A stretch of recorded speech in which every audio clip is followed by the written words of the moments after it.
பக்தியுள்ள நேயர்களுக்கு அடியேன் கோவிந்த பட்டரின் கொடானு கொடி நமஸ்காரம். இந்தவும் கல்யாண தடை விலகல் தான். பொண்ணுக்கு பையனுக்கும் பார்த்துக்கிட்டே இருக்கேன், அமையவே மாட்டேங்குது. ஏதாவது ஒண்ணு வந்து தட்டி போயிடுது, எத்தனையோ தட்டி போயிடுது. இப்ப இந்த தட்டி போகாம இருக்கிறதுக்கு என்ன பண்ணணும்னு பல விதத்துல பரிகாரங்கள் பண்ணிட்டேன், ஒண்ணுமே நடக்க மாட்டேங்குது, என்னன்னு தெரியல. அவங்களுக்கெல்லாம் இதுதான் ஒரு பதிவு. இந்த பதிவை பாருங்க. திருவள்ளரை என்கிற ஒரு திவ்ய தேசம், புண்டரீகாட்ச பெருமாள் பிரயோக சக்கரத்துல இருக்கார். இந்த பெருமாள்கிட்ட போய் ஒரு விசேஷம் என்ன தெரியுமா? அந்த கோவில்ல கம்பத்தடியான்னு ஒண்ணு இருக்கு, பெருசா இருக்கும். ஃப்ரண்ட்ல அப்படி அந்த கோவில் என்ட்ரன்ஸ் போனோடனே பிரம்மாண்டமாக நம்மளை வா வா என்று வரவேற்று கொண்டிருக்கும் அந்த கம்பத்தடியான் ரொம்ப சக்தி வாய்ந்தது. அந்த கம்பத்தடியான்ட்ட போய் நீங்க வேண்டிட்டு விளக்கு போடணும். எப்படி விளக்கு போடணும் தான் சொல்ல போறேன். அதாவது உங்கள் வீட்டு பெண்ணிற்கு 28 வயசாயிடுத்து, கல்யாணமே ஆகல அப்படின்னா 28 அகல் விளக்கு, பஞ்சுத்திரி, நல்லெண்ணெய் எல்லாத்தையும் ஊத்தி வச்சு மொள்ளமாக அந்த பொண்ணு ஏத்தணும், அந்த பையன் ஏத்தணும். வயசுக்கு ஏத்த விளக்கு போடணும். அடுத்து நீங்க கேட்கலாம், 42 வயசு ஆயிடுச்சு கல்யாணம், 42 விளக்கு வாங்கி அங்க எண்ணெய் திரி எல்லாம் போட்டு அந்த விளக்கை ஏத்திட்டு வந்தால் கல்யாணம் நடக்கும்ங்கிற ஒரு ஐதீகம் இருக்கு. அதை விட ஏத்திட்டு வந்துட்டு அந்த கம்பத்தடியான 9 சுத்து சுத்தணும். யாரா இருந்தாலும் ஏஜ் கணக்கு கிடையாது சுத்துறதுக்கு. விளக்கு போட்டுட்டு 9 சுத்து சுத்திட்டு கீழே விழுந்து சேவிச்சுட்டு 10 நிமிஷம் அங்க உட்கார்ந்து ப்ரே பண்ணிட்டு நேர போய் தாயார போய் பார்க்கணும். செங்கமலவல்லி தாயார், அந்த தாயார போய் பார்த்துட்டு முதல்ல அங்கதான் போனோம். தீர்த்தஞ்சலம் வாங்கிட்டு மஞ்சள் காப்புன்னு ஒண்ணு கொடுப்பாங்க, மஞ்சள்ல ஒரு உருண்டை, அந்த உருண்டை வாங்கிட்டு வரணும்.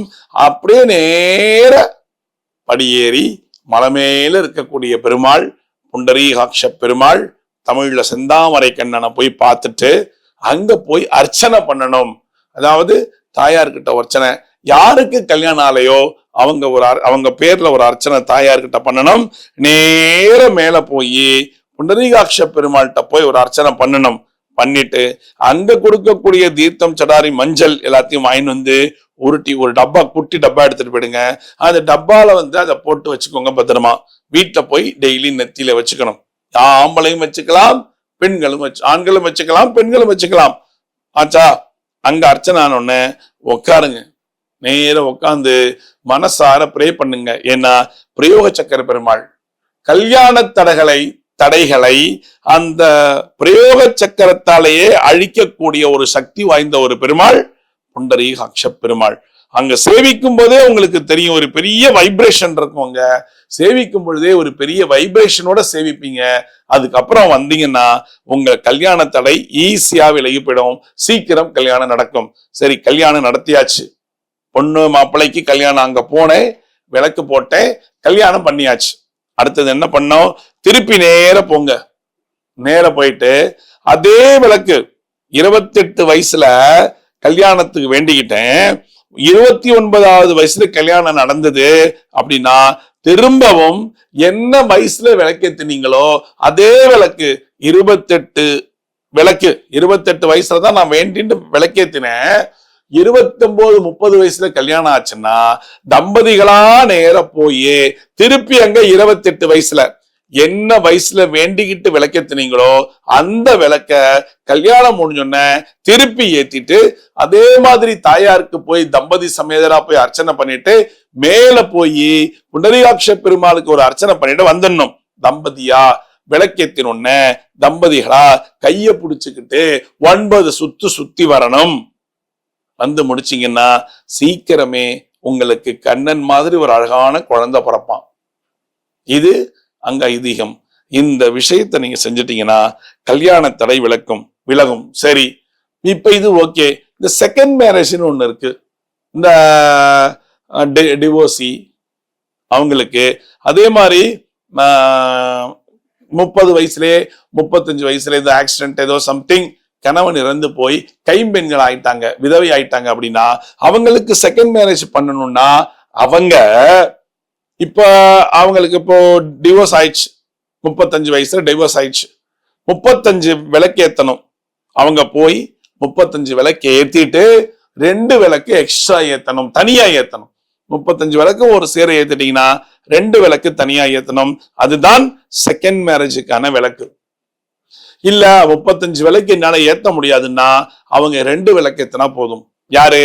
விடோவோ டிவோர்ஸியோ அல்ல. அதே மாதிரி ஆண்களும் சரி, டிவோர்ஸ் ஆன ஆண்கள், விடோயர், இவங்க செகண்ட் மேரேஜ் பண்ணணும்னு ஆசைப்பட்டாங்கன்னா 2 விளக்கு ஏத்தனா போதும். முடிஞ்சா அந்த விளக்கு ஏத்தலாம். இல்ல நான் 2 விளக்கு ஏத்துறேன்னா 2 விளக்கு ஏத்திட்டு 9 சுத்து சுத்தணும். அதே மாதிரி கல்யாணம் திரும்பி வந்து அந்த 2 விளக்கை ஏத்திட்டு தாயார் பெருமாளை சேவிச்சுட்டு நீங்க ஆத்துக்கு வந்துடலாம். இது கல்யாண தடைக்கான ஒரு பரிகாரம். எந்த ஊர்ல இருந்தாலும் ஒரு தடவையாவது அந்த ஊருக்கு போங்க. என்ன டேட் சொல்லிடுறேன், சனி அல்லது ஞாயிறு 2 நாளை சூஸ் பண்ணிட்டு போயிட்டு வந்துருங்க. போயிட்டு இதை செஞ்சீங்கன்னா கல்யாண தடைகள் விலகும். நிறைய பேருக்கு, ஆண்களுக்கும் சரி பெண்களுக்கும் சரி, கல்யாணம் என்பது ஒரு பெரிய குதிரை கொம்பா போச்சுன்னே சொல்லலாம். நடக்கவே மாட்டேங்குது. நடந்தாலும் பிரச்சனை இருக்கு. ஏன் கல்யாணம் பண்ணிட்டு தம்பதியா போகணும் அப்படின்னா லைஃப் லாங் வாழணும். அவங்க எந்தவித சண்டையும் சச்சரவும் இல்லாமல் நீண்ட நாட்கள் வாழ வேண்டுமாய் எல்லாம் வல்ல ஸ்ரீ புண்டரீகாட்ச பெருமாளையும் செங்கமலவல்லி தாயாரும் பிரார்த்திக்கிறதுக்காகத்தான் நான் இதை சொல்றேன். சரிங்களா? செய்யுங்க, தடைகளும் விலகும், அவங்களுடைய வாழ்க்கையும் நல்லபடியா சுவிட்சமாக இருக்கும் என்பது நிதர்சனமான உண்மை. மீண்டும் ஒரு சாஸ்திர சம்பிரதாயத்தில் நான் உங்களை சந்திக்கிறேன். பக்தி ஒளி நேயர்களுக்கு அடியேன் கோவிந்த பட்டரின் கோடானு கோடி நன்றிகள்.